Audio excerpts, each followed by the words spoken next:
Now, ang bahay po na tinutukoy nyo sa Tuba Benguet ay rehistrado sa isang korporasyon. Tiniran ko po yan nung ako po'y umalis ng gobyerno, and I do have an interest in the corporation that owns it. No?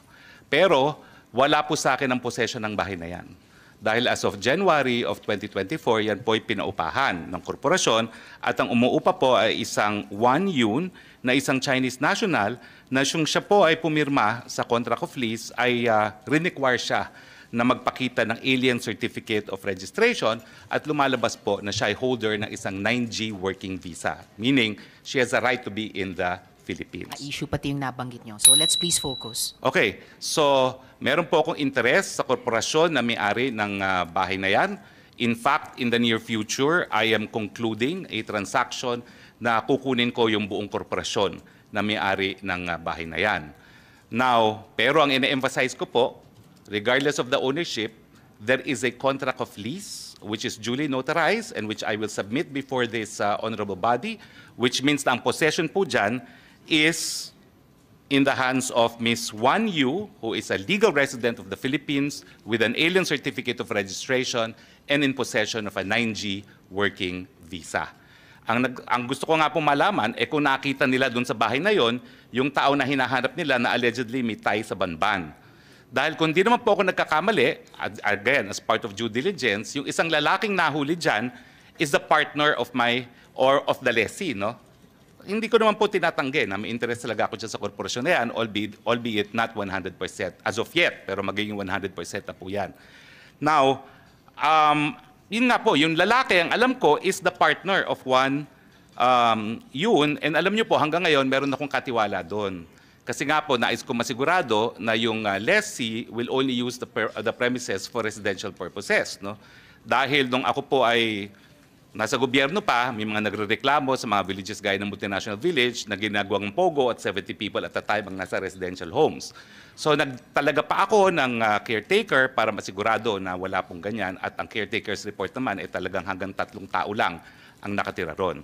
Ang question po is, yun nga po, kung yung lalaking nahuli ay siyang merong tie sa Banban at dahil ang alam ko po, nag-due diligence din naman kami kung sino yung lalaking yon, partner yon nung aking lessee, but gentleman of leisure po yun eh. Ang sinasabi nung aking katiwala, hindi naman umaalis ng bahay, golf lang ng golf kasi may golf course po dyan at nang tinanong namin minsan ano ba ang trabaho niya, sabi niya he is a digital nomad, no? Cryptocurrency. No? So nais ko po makita talaga kung ano yung ebidensya na yung lalaking yon ay involved sa Banban. Dahil kung hindi naman po, talagang meron pong concerted effort na iling ako dito sa mga pogo, no? Na akin namang itinatanggi po. Maraming salamat po.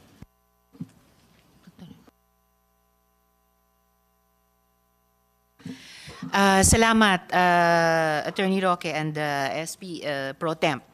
But follow up lang, Attorney Roque, sabi niyo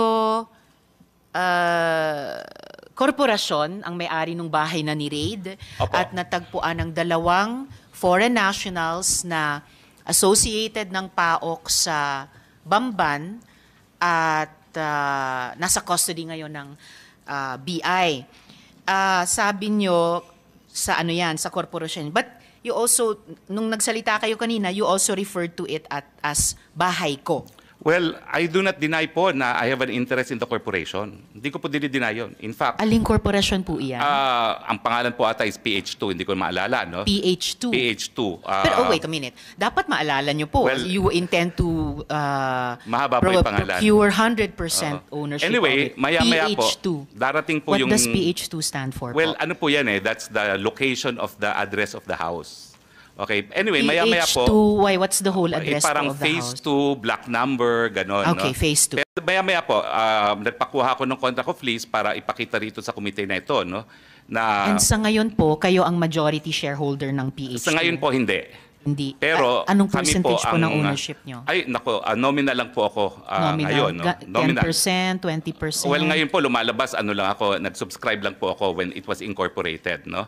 At sino po yung majority shareholder sa Ang majority is another corporation PH2? po. Another What is corporation. that other corporation? It's Biancham Holdings po. Ano pong pangalan? Biancham Holdings. Biancham Holdings. Holding. B-I-A-N. CHAM. Bianchan Holdings. Yes, yes. Ganong kalaki yung majority? Lahat po yan Sold. sa Biancham Holdings. Pero minority, wholly owned. nominal kayo. Nominal. Wholly. Oo, wholly owned po yan by Biancham. Holdings. Sino pong incorporators ng Bianchan Holdings? Attorney Percival Ortega po at yun po naalala ko si Attorney Percival Ortega. I think meron din pong attorney, hindi ko na po maalala kung sino pa yan, pero I think meron pang, well, minimum of 5 po yan pero majority shareholder Alright. is Attorney Percival Ortega. Okay. So majority shareholder si Attorney Percival Ortega para sa Bianchan Holding. There's at least one other attorney at tatlo pa Yes. for a Opo, total opo. of 5. But okay I confirm that we're in the process of buying into Biancham now. All right. And we sabi want a nyo nga, controlling interest. you want 100% ba or controlling We will lang? have controlling interest of Biancham po pag natapos na ang mga papeles. All right. Pero nasa Homeowners Association din po kayo ng subdivision, tama po? Well, nung simula po, dahil tiniran ko po yan nung ako po yung umalis sa gobyerno nung 2019, pero nung bumalik ako sa gobyerno, hindi na po ako tumira doon. Pero hanggang ngayon po, I consider myself a resident of Baguio, but I stay in another house. Pero member po kayo ng HOA dun sa subdivision? na yun? Mandatory po na yung corporate owner is a member of the Homeowners Association. So, member po, dahil mandatory, member kayo ng HOA ng subdivision? Member po yung corporation that owns the house. Okay. So, sinong nakapangalang representative ng Bianchan Holdings sa HOA ng subdivision? Hindi po ako sigurado, no? Kung sino ngayon ang nakapangalan doon, no? But I do know that lahat po ng mga dues are being paid and the real estate taxes are being paid. Sino pong nagbabayad ng dues at real estate taxes para Well, sa ano po, Bianchan? it is also Biancham, no, that pays for it, no. But in Aha. any case, hindi ko po dinideny that, that is a house that I have an interest in. I have lived in the house. Ang sinasabi ko lang po, pinaupahan po yan and possession is now with the lessee. For the record, yung Bianchan Holdings, nabalita po dati na may partnership sa First Mariveles Holdings Corp o FBMHC na nag-apply for POGO license dati. Hindi po. Maaring, I deny that. I deny that. You deny it. Okay. Yes, ang we will ask application the po is proper... AFAB. Oo. It's the Freeport Authority of Bataan. Okay, It we is will not ask with that. PAGCOR. All right, we will ask that sa present and possibly past PAGCOR chairs later. Wala po yung application at all with PAGCOR. Yes, well noted yung denial nyo. Itatanong. Pero POGO po siya. Hindi po. Hindi rin That's siya a real POGO. estate development company Real na estate. nag-apply po for accreditation sa AFAB pero hindi na po Okay. na-pursue. Okay, we will ask that of AFAB po. No. The chair will say who we will ask that from. We will ask that from PAGCOR and if necessary, invite AFAB to the next hearing if necessary. Pero itatanong muna natin sa PAGCOR mamaya. So, attorney, wala po kayong possession ng bahay pero may supervision dahil may bantay po May kayo bantay doon. po. Okay po. Alright, salamat. So just to continue with, salamat Attorney Roque. Just to continue with the BI, Attorney Arellano, no? Attorney Arellano. Okay. Sinabi po ng BI, Madam Chair. yes sir. Chief Yes, sir. Fortunato Manahan po, Chief ng Intel. Oh, I'm so sorry. Yes. Opo. Sorry, sir. Salamat po. Nag-ulat po kayo sa komite namin tungkol sa raid nyo dun sa pinaraid na bahay. Pinaraid po ng PAOK na bahay sa Benguet. Do you wish to add anything else po para sa impormasyon ng komiteng ito tungkol sa raid na yon, yung dalawang taong nadatnan nyo doon na nasa custody nyo ngayon, and any other details about the house or the raid in general? Yes, Madam Chairperson. Just for the final clarification lang po na yung male and female, the two subjects, is under the custody of PAOK since Saturday po. Noted po. Thank you. Stand corrected. Ang bahay po na tinutukoy nyo sa Tuba Benguet ay rehistrado sa isang korporasyon.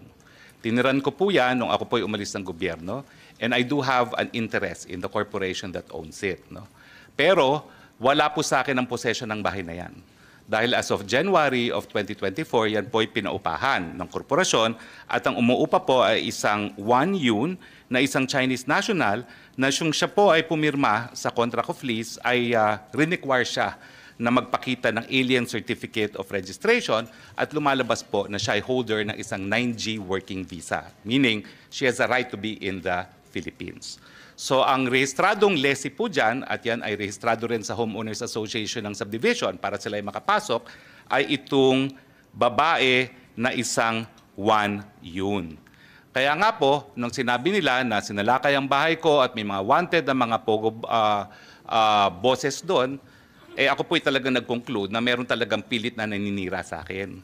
Gaya nung naunang release na ng PAGCOR na ako daw ay naglakad para sa lisensya ng isang illegal na pogo at matapos naman marinig ang testimonya ni Chairman Altenco, wala naman pong ganong sinabi